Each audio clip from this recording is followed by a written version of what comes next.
Hey, hope you're well.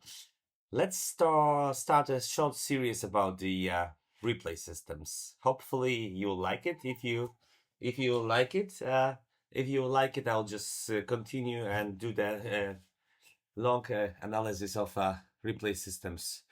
Objectively, not subjectively. I'll try as much as I can with my daughter, and I'll try to get the best pros and sometimes cons of each replay systems.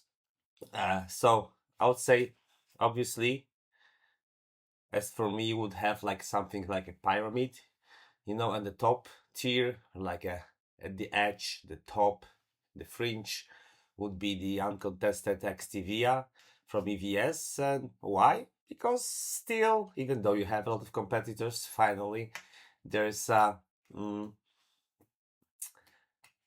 it's hard to get so much flexibility and agility, if I can use that word, for the replay systems combined with it.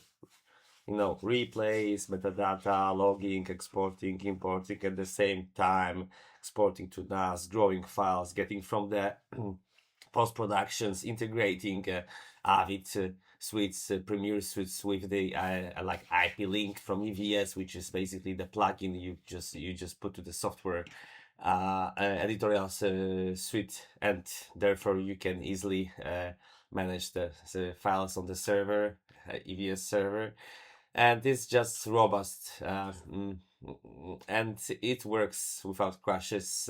So it's also the chassis is huge and like a square, but you can just leave it in the desert in the middle of nowhere. It will just be there for 10 years and probably it will work. And the possibilities from the delay censorship of IP edited will play out through the simple replays, through the playout like for the Oscars or Grammys, to doing a news soundbites in the like news stations like CNN, ESPN, and to just ingesting.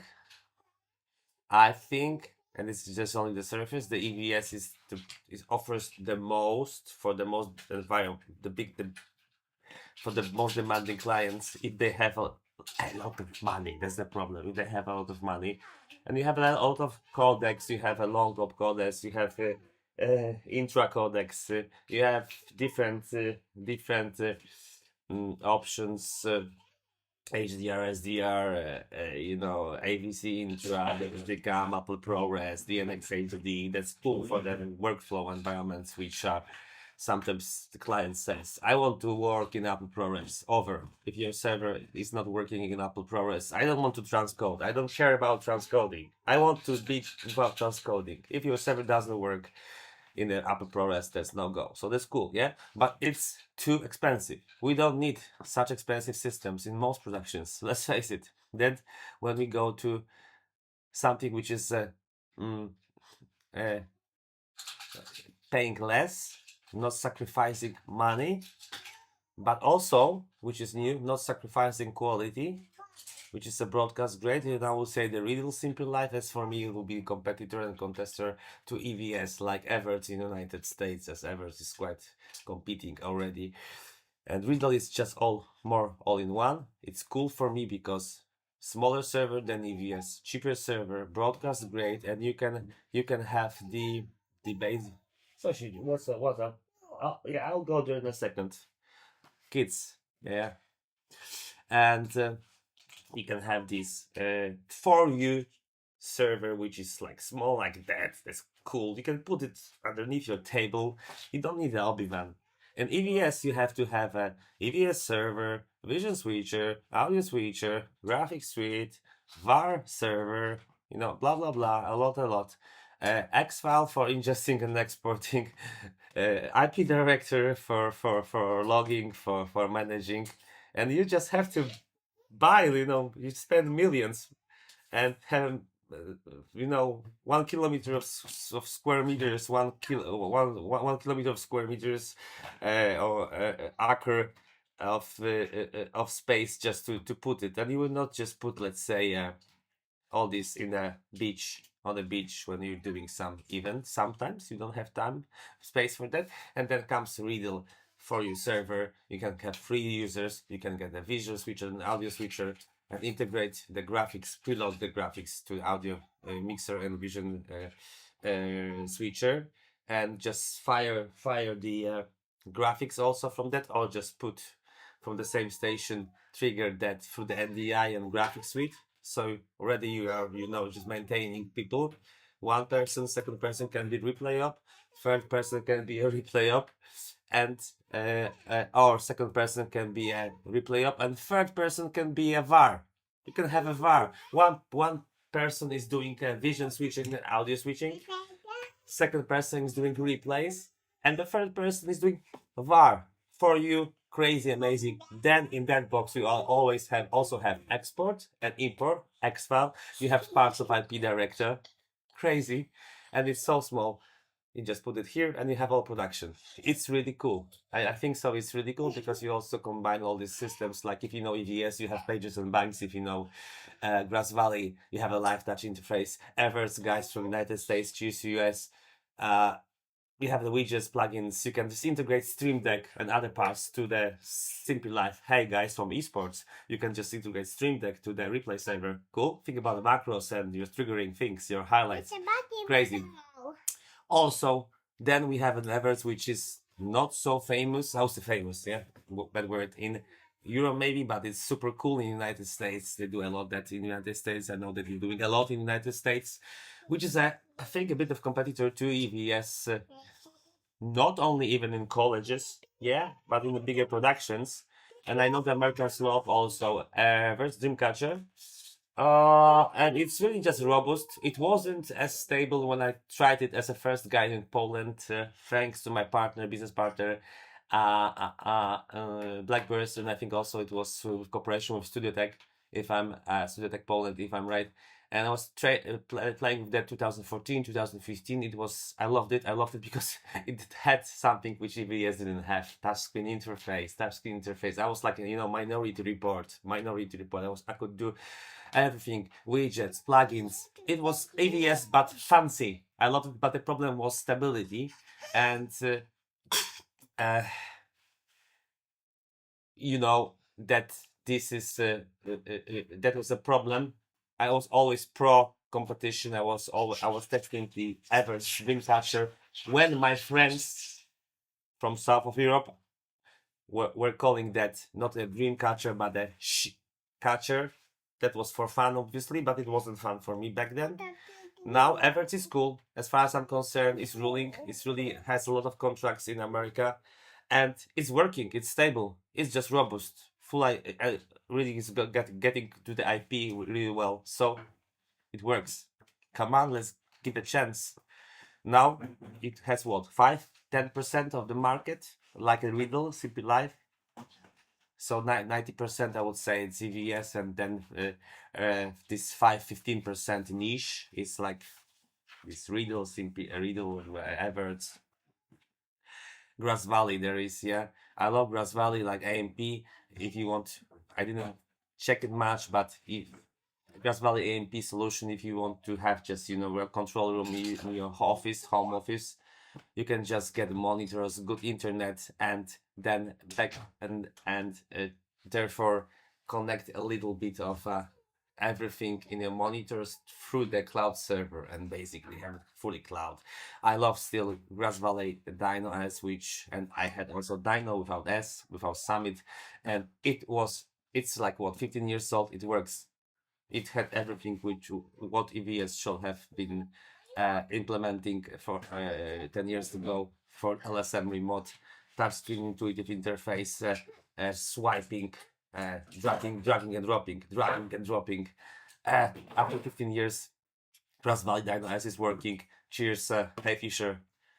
Like, the guys are doing that for the British GT and all GT around the world and Saudi Arabia. It works, and I also doing that for the European Handball Federation. Handball is very fast paced. It's not only responsive, not as EVS, but it's quite responsive. But metadata managing files is cool. You have a live touch. My biggest disappointment. I loved it so much that I just fell in love, and I divorced.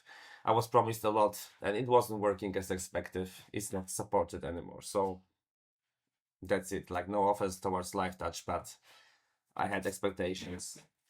I ended up Las Vegas. I saw even edit suite in a Live Touch panel. Think about your remote controller with a timeline and color correction palettes. You have a wheel and you can just tint red, yellow. They had it, but they never implemented that.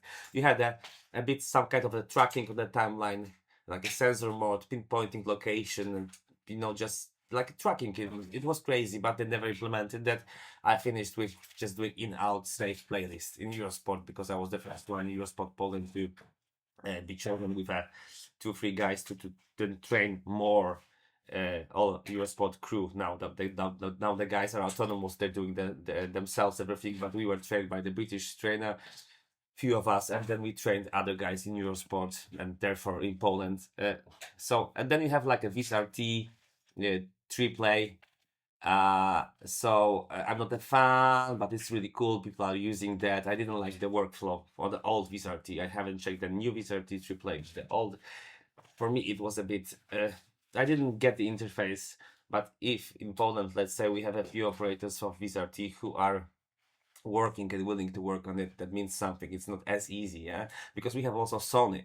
Sony was cool. Sony was like EVS, but without the panel, it was working, and nobody was complaining on Sony. Unlike Vizrt, everybody wanted to work on Sony, but not on Vizrt. In Vizrt, you have 4 operators. In Sony, you have 20 operators. But Sony had a problem with lag on the T-bar. What I mean, I don't know how they didn't correct it until the end of the support, because it's not supported. When it was an EVS start, you have to press start the T-bar, move the T-bar a bit earlier, because there was like half a second-ish. I think guys from Speedway in Poland can correct me, half a second just before you just moved T-bar and it moved on air. So, pick, start. Like, that shall not be happening, but that worked. We still have events in Poland which are using that, and it works. It's really cool. We cannot complain. But now Sony has, I think Sony is Hawkeye right now, yeah? So that also have to be chosen, as they have some VAR options, and they are famous of tracking golf, putting visual layers on the replays, and not only. And we have a Ross Mira. I didn't play a lot. I have some good opinions and references from the Ross, but I will not BS you because I haven't played with that a lot. So that I will stop. You can tell me what you think about the Ross and Mira, yeah. And they have a new panel which looks cool also, I think.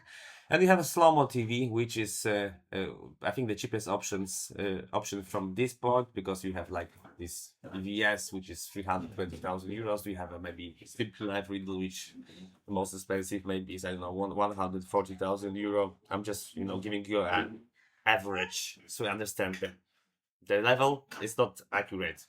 Then you have Evertz, which is also quite like Riedel, I think. We have a Grass Valley, which is also quite like Riedel. And then you have a Vizrt, and then you have a slow-mo TV, which you can buy, I think, from like 30,000 euros. Of course, these systems like a Riedel and others can have like a lower, not lower tier, but the smaller products, which can be also cheaper. But normally, you have the broadcast quality, you have to pay like 100,000 euros for the full options. But here in slow-mo TV, you can pay 40,000 euros, and you have everything. And it works. We're doing a lot of volleyball, handball, but honestly, no offense, it works. Yeah, it doesn't crash. It's okay. But I don't like the interface. T-bar in VIA is here. Grass Valley here. Sony here. Evertz here. Riedel here, Mira here. Yeah, Mira here, I think so. And slow-mo TV, T-bar here. Like, come on, why? Why would you move something that works? Don't invent the wheel from the scratch. So instead of having T-bar here, you have a T-bar here, but you have a numpad here. So you have a keyboard. When you move a T-bar, you're touching keyboard. So these things are making me not using that much. And honestly, what I understood is that a few operators in Poland who are doing that. The problem is, if you don't use that every second day, you forget. If you use EVS, Evertz, Riedel, Grass Valley, You don't forget. It's more or less the same. If you don't use slow-mo TV, you forget. That's the problem. There's a good system, cheap system, stable system. The problem is users. And then you have at the bottom, if you don't care about anything, you have a vMix, 1,000 euro license, few thousand euro computer, decklink card, simple replays with streams. But it's simple, super basic. You can do a lot if you are professional, but let's face it, no offense, vMix is not a replay system. It can be a replay system, but it's not. So, but it is there. You don't have to spend, even 30,000 euros for slow-mo, 100 for 30,000 euros for Riedel, or 300,000 euros for EVS. The price of EVS is ridiculous, sorry. That's why I like the competition, because more players can think about broadcast thanks to the competition, because then we had only EVS 100,000 euros ish, or nothing. And you have a vMix, 1,000 euro buy. You can do simple things. Start from that. If you scale up, you have more money, you scale up with the better replay systems. That's cool. So that's my honest subjective opinion. You don't have to agree. That's my experience. I skipped some systems I didn't use, like Ross Mira or just Hawkeye. There are more, right now. That's cool. Tell me which system I forgot about. What is more to say about? I'm coming back. And if you like it, wait for more, and don't forget to check our broadcast academy at www.universityoftelevision.com for the best EVS Riedel Grass Valley VODs and manuals. Cheers. In touch. I'm coming back to my daughter.